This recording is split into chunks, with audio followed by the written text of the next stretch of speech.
Assalamualaikum warahmatullahi wabarakatuh. Selamat datang di Sri Hartati Berbicara. Oke, adapun tema kita pada hari ini adalah hasil dari Q&A dengan mahasiswa. Ada mahasiswa yang bertanya lebih kurang bagaimana peranan guru untuk masa depan. Jadi salah satu mahasiswa itu bertanya, nanti kita ini calon guru ini yang sekarang lagi kuliah, nanti itu masa depan bagaimana menghadapi atau menjadi guru untuk masa depan itu. Oke, sekarang ada 3 poin yang harus kita pahami dulu. Yang pertama adalah tata peranan guru dan masa depan. Oke, kita pahami atau kita ketahui dulu 3 kata tersebut berdasarkan Kamus Besar Bahasa Indonesia, ya. Jadi kata dasarnya dulu, pemahaman dasarnya dulu. Peranan itu berarti tindakan yang dilakukan oleh seseorang dalam suatu peristiwa. Berarti kira-kira tindakan apa sih nanti kita ini sebagai guru di masa depan, atau seharusnya bagaimana nanti yang dilakukan seorang guru di masa depan. Kemudian ada guru. Guru itu apa sih? Atau guru itu siapa sih? Jadi guru berdasarkan KBBI itu adalah orang yang pekerjaannya atau profesinya mengajar. Oke, jadi guru itu adalah satu profesi. Mengajar itu apa sih? Mengajar itu berarti memberi penjelasan atau melatih. Jadi kemudian yang terakhir adalah masa depan. Masa itu adalah waktu. Masa itu juga bisa zaman baru. Masa depan berarti waktu kedepannya nanti, atau bisa juga waktu kedepannya nanti itu merupakan satu bentuk perubahan yang disebut zaman baru. Kemudian jadi guru itu disebut mempunyai peranan besar untuk menghadapi masa depan. Jadi guru itu benar-benar harus mampu menganalisa kira-kira tindakan apa yang akan dilakukan untuk menghadapi perubahan yang signifikan di masa depan, atau latihan-latihan apa, pelajaran-pelajaran apa, penjelasan-penjelasan apa yang harus diberikan kepada peserta didik di masa depan. Ini pertanyaannya sepertinya simple, tapi jawabannya tidak sesimpel itu gitu. Jadi begini, intinya adalah long life education, ya. Jadi pembelajaran seumur hidup. Jadi yang namanya manusia itu harus selalu belajar. Belajar itu yang artinya berusaha memperoleh ilmu atau kecerdasan sampai akhir hayat. Apalagi manusia tersebut mempunyai profesi sebagai guru, di mana pekerjaannya adalah melatih atau memberi penjelasan. Sudah pastinya guru tersebut harus lebih paham terlebih dahulu terhadap materi yang akan dijelaskan,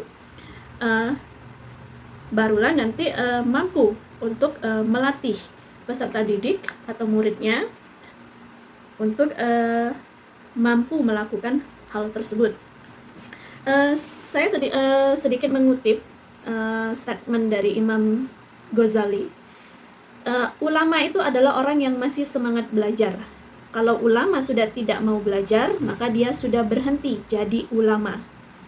Belajar yang dimaksud Al-Ghazali di sini kesadaran tentang pengetahuan. Jadi guru juga seperti itu. Guru adalah orang yang masih semangat belajar. Kalau guru sudah tidak mau belajar, maka dia sudah berhenti jadi guru. Jadi entah itu masa lalu, masa kini, atau masa depan, tugas utama atau tanggung jawab utama seorang guru itu ya harus belajar sebelum mengajarkan. Seperti itu. Sama, walaupun di masa depan kuncinya itu adalah belajar. Nah, sekarang salah satu daripada jenis belajar atau pembelajaran itu adalah uh, menghasilkan satu kemampuan dalam menganalisa. Jadi guru itu harus mampu menganalisa kira-kira prediksi ke depan itu harus bagaimana, atau zaman ke depan itu kehidupan sosial perubahannya harus kira-kira bagaimana. Jadi melihat atau memprediksi masa depan untuk tindakan hari ini yang dipersiapkan untuk masa depan. Kalau masa depan itu sekarang sedang booming itu disebut generasi emas. Nah, jadi mulai dari sekarang itu kita sudah harus menganalisa kira-kira tindakan apa yang harus kita lakukan sehingga membentuk generasi emas ini tadi. Seperti itu. Ya, guru yang baik di masa depan ya sama. Guru yang terus belajar. Ya, yang cerdas. Guru harus cerdas. Kemudian bagaimana peranan guru untuk masa depan? Nah, sekarang saya agak menambahkan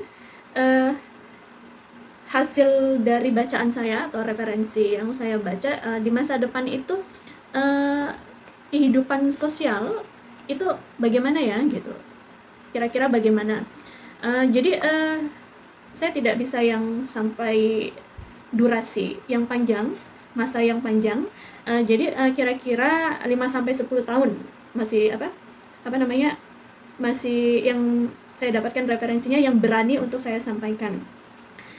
Jadi 5 ya, terutama 5 tahun ke depan itu sains dan teknologi itu masih mendominasi kehidupan sosial kita. Ya, seperti media sosial masih terus dipakai.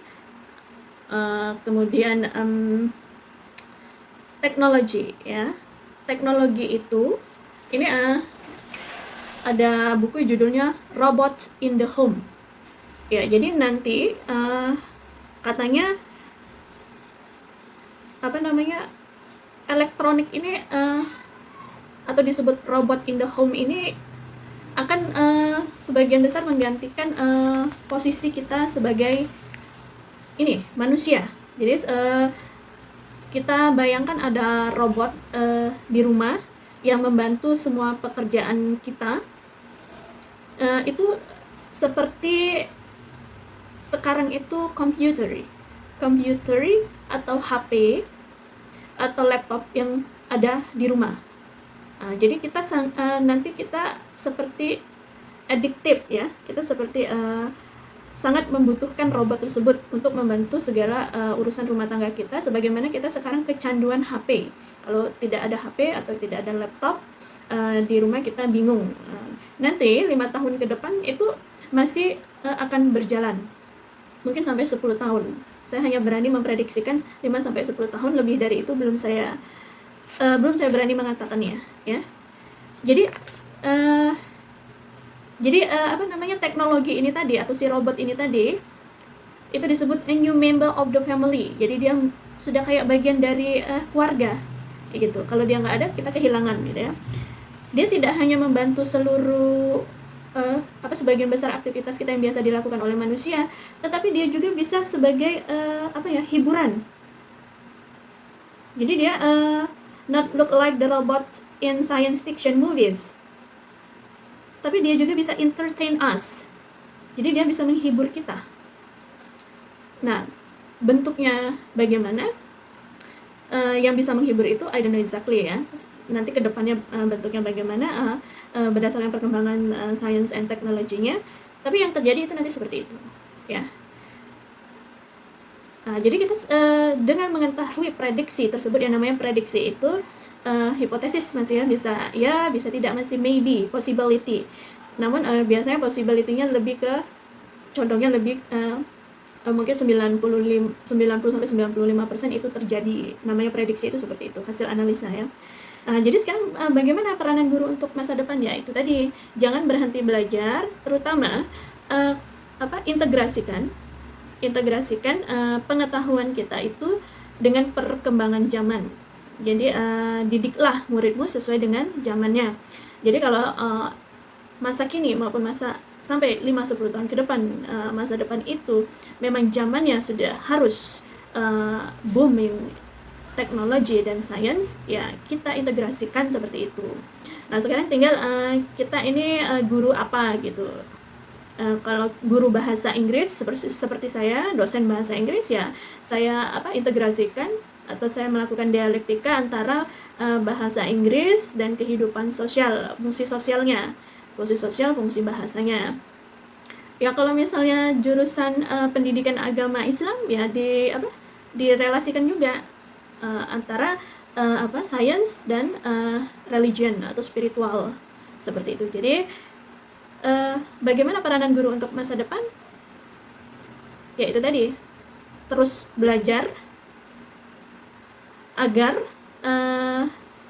guru memang mampu memberikan peranan besar untuk menghadapi masa depan. Dimulai dari masa kini untuk memberikan pelatihan-pelatihan atau memberikan penjelasan-penjelasan sehingga nanti di masa depan kita sudah mampu mencetak generasi emas tersebut. Seperti itu. Ini peranan 5-10 tahun ke depan yang bisa saya jawab. Saya rasa itu saja dulu. Durasinya sudah cukup panjang. Terima kasih sudah menyimak Sri Hartati berbicara. Sampai jumpa untuk episode selanjutnya. Assalamualaikum warahmatullahi wabarakatuh.